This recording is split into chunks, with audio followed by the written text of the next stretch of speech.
Hello everyone, we are back with another video. This time it is One Piece chapter 1136, The Land That Awaits the Sun. And as ever, we open with a nice cover image. We've got a continuation of Ogre Child Yamato's Golden Harvest, and this time we've got a mysterious base deep in Udon, and well, it's a mysterious base. It's clearly based on Who's Who, so be interesting to see if he pops up, because in the 1-0 arc, he was a Jinbei level threat. Yamato's there. I think that's a good matchup if they come to blows. We'll see if that extends on the next cover. But let's crack on. So we kind of continue where we left off last time. They're having their feast. I did find this panel here very interesting in that the chief, I've forgotten his name already, it'll make sense later in this chapter. Jorel, is it? But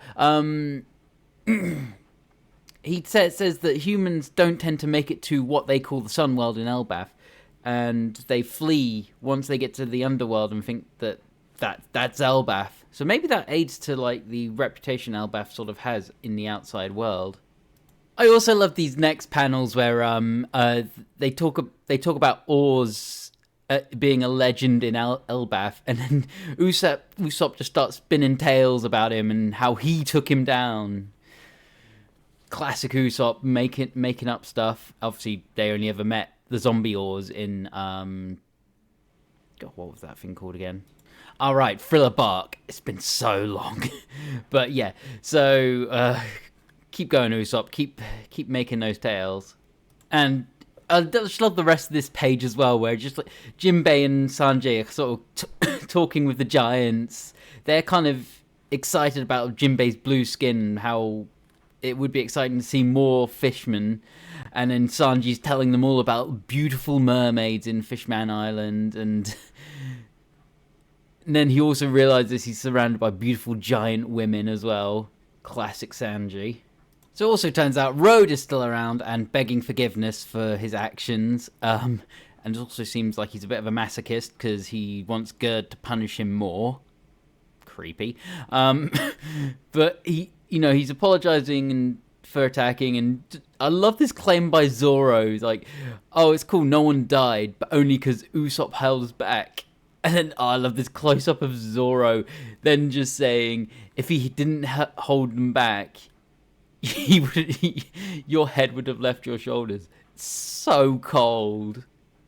So this next set of pages is actually really cool, really interesting kind of lore, I guess, where the giants on Elbaf are well aware of Nika, the sun god, as well.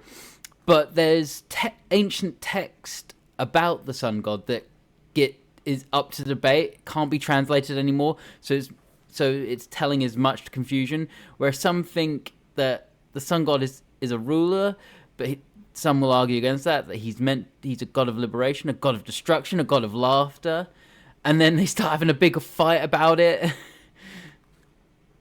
And then the next page, actually, we see a kind of illustration of Nika, and he looks very much like Luffy here. Like, I know we've seen Nika in the past, but I don't think he looked that obviously like Luffy before, in his Gear 5 form.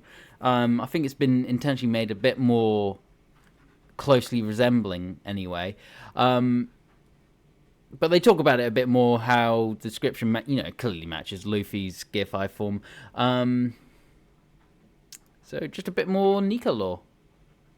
So it's also established that pretty much every giant on Elbaf idolizes Nika, and I thought this panel was cool where Chief Jarul kind of speculates that Harold and Loki both were sort of carrying out their interpretation of Nika's will, I suppose. And then Luffy asks if Loki is a good guy, and everyone just immediately is like, no, absolutely not. So they talk about Loki some more and his birth and whatever, but I found this particular part of the page very interesting, where they mention that Lin, aka Big Mum, killed Chief Jorel which was the same year, I guess, Loki was born. And I wondered, is this the unforgivable act that's been kind of mentioned multiple times before and never really elaborated on? Is this why they hate Big Mum? Maybe. A bit more of interesting information is Chief Jarul supposedly tried to stop Loki with his pranks and troublemaking, and that's where he got the sword through his helmet.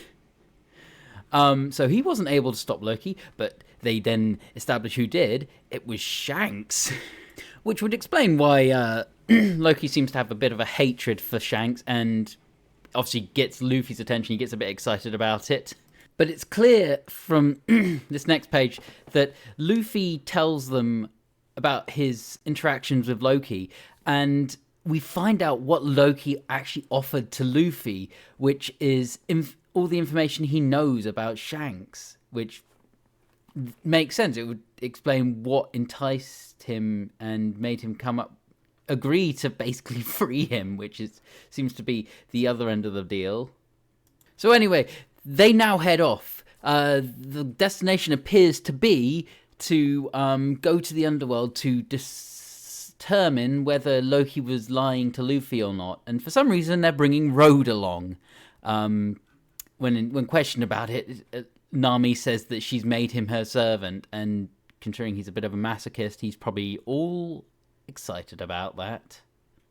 But what I found interesting next is that, unless I'm mistaken, they appear to be approaching the castle that the two mysterious individuals, the young lady and the Shanks lookalike, were assaulting earlier. And Nami's obviously getting excited about the Fort of Treasure. But as it turns out, these two individuals are no longer at the castle. They are conversing now with Loki, and but judging by this panel, they appear to have offered him freedom if he joins the Celestial Dragon Holy Knights. Bit crazy. And judging also by this next panel, this is where the confusion about whether it's Shanks or a clone or a twin, because every time they show him, they make sure not to show the left side of his face where Shanks' scar would be.